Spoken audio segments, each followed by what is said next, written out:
దేవుడు ఆదామును అడుగుతున్నాడు, నా మాట మీద దాకోడు పెట్టి ఆ పండును తిన్నావా అని అంటే ఎక్స్ప్లెయిన్ చేస్తున్నాడు. అంత మంచి ఎక్స్ప్లెనేషను. నువ్వు నాకు ఇచ్చావు కదా స్త్రీ, ఆ స్త్రీ ఆ పండు తిన్నది, ఆ స్త్రీ ఆ పండు తీసుకొచ్చి నాకు ఇచ్చింది, అప్పుడు నేను తిన్నాను. చెత్తలో ఎక్స్ప్లెనేషన్. ఎవడు అడిగాడు మిమ్మల్ని? తిన్నావా తినలేదా? సో ఏదంటే మనము మన ఆత్మీయ జీవితము ఫలభరితంగా ముందుకు వెళ్ళాలి అని అనుకుంటే ఎంత తక్కువగా మీరు మాట్లాడతారో అంత మంచిది. గుర్తుపెట్టుకోండి. జ్ఞానవంతుడు తన నోటికి గట్టిగా కళ్ళెం పెట్టుకొనును. మీరు జ్ఞానానుసారంగా మీరు ఉండాలి అని అనుకుంటే ఎంత తక్కువ మాట్లాడతారో అంత తక్కువ మాట్లాడండి. మీరు తక్కువ మాట్లాడే మాటలో విలువ ఉంటుందండి. విస్తారంగా మాట్లాడుకు విలువ ఉండదు. మనుషులు విలువ ఉండదు, మాటలు విలువ ఉండదు. కాబట్టి తక్కువ మాట్లాడండి, విలువైనవి మాట్లాడండి, అవసరమైనవి మాట్లాడండి. కట్టే కొట్టే తెచ్చే ఫినిష్. విస్తారమైన మాటలు దోషం ఉండక మానదు. అయ్యో వంటదేమో అంటలే, ఫిక్స్ చేసి చెప్తున్నాడు ఇక్కడ, ఖచ్చితంగా చెప్తున్నాడు. విస్తారంగా మాట్లాడక మీకున్న ఒకే ఒక ఆప్షన్, ఒకే ఒక మార్గము ప్రభువే. మీరు ఎంత విస్తారంగా మాట్లాడుకుంటారో మాట్లాడుకోండి.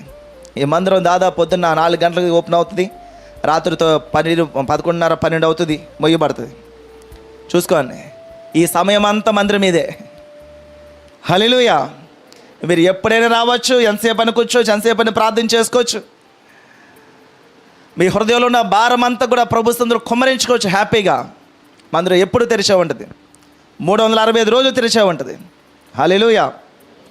కాబట్టి దేవుడి సన్నిధిలో మనము ఎక్కువగా ఆయనతో మాట్లాడే విధంగా ఉంటే ప్రభు యొక్క ఆలోచనలతో, ప్రభు యొక్క తలంపులతో మనం నింపబడతాం.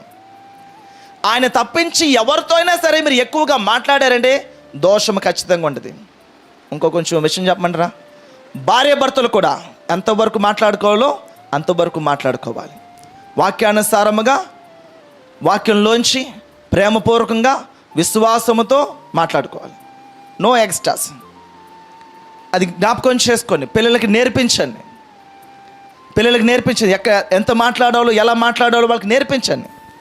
వాళ్ళు నేర్పిస్తే వాళ్ళు నేర్చుకుంటారు, అప్పుడు వారి జీవితాల్లో దాన్ని. కాబట్టి చాలా తక్కువగా మనం మాట్లాడడం నేర్చుకోవాలి.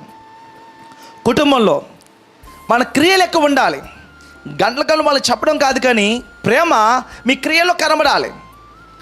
మీ భర్తకి భార్య ప్రేమ క్రియలో కనబడాలి, భార్యకి భర్త యొక్క ప్రేమ క్రియలో కనబడాలి, తల్లిదండ్రుల యొక్క ప్రేమ పిల్లలకి క్రియల్లో కనబడాలి, అలాగే పిల్లల యొక్క ప్రేమ తల్లిదండ్రుల క్రియల్లో కనబడాలి. ఎప్పుడైతే వారి పనులు అక్కడ కనబడుతున్నాయో ఆటోమేటిక్గా ఏమవుతుంది? ఫాలో అయిపోతారు. కళ్ళ ముందు చూపిస్తున్నావు, ఎలా ఆదరించాలో, ఎలా పట్టుకోవాలి, ఎలాగా ఓదార్చాలో, ఎలా హెల్ప్ చేయాలో కళ్ళ కట్టినట్టుగా నువ్వు చూపిస్తున్నప్పుడు యాజ్ ఇట్ ఈజ్గా దాన్నే వారు ఫాలో అవుతారు. కాబట్టి తక్కువ మాట్లాడాలి, ఎక్కువ పని చేయాలి. హల్లెలూయా. మన బాడీ మ్యాక్సిమం అన్ని విధాలుగా యాక్టివ్గా పరిగెడుతూ ఉండాలి. అలా యాక్టివ్గా పరిగెడితే దీర్ఘాయుషుతో మీరు జీవిస్తారండి. ఏ నొప్పి బాధ వచ్చినా సరే తట్టుకోగలరు. ఏమంటే చిన్న తలనొప్పి చాలు, అంతే బెడ్ రెడీ. ఏమో రాలేదంటే హెడేక్ అని అసలు బుర్ర పని చేయట్లేదండి. ఇటు తలనొప్పికే నీకేం తెలుసు నా తలనొప్పి సంగతి అంటే మళ్ళీ దానికి మంచి చరిత్ర. బాబు వద్దాము, నీ చరిత్రలో వద్దు. ప్రభువు నమ్మండి, విశ్వాసంతో మనం ఉండండి. సో దేవుడు తన కార్యాలు మన విషయంలో జరిగిస్తాడు. కాబట్టి మన క్రియల్లో మనం చూపించగలగాలి. క్రియలు లేని విశ్వాసము మృతము. కాబట్టి మనం తక్కువ మాట్లాడుతున్నాం, అవునంటే అవును, కాదంటే కాదు, అంతే. మన క్రియల్లో ఆ వాక్యాన్ని చూపించాలి, క్రియల్లో ప్రేమను మనం చూపించగలగాలి. ఎక్కువ క్రియలు ఫోకస్ చేస్తూ ఉండాలి. మన పనులే మన సాక్ష్యం ఇస్తుంటాయి.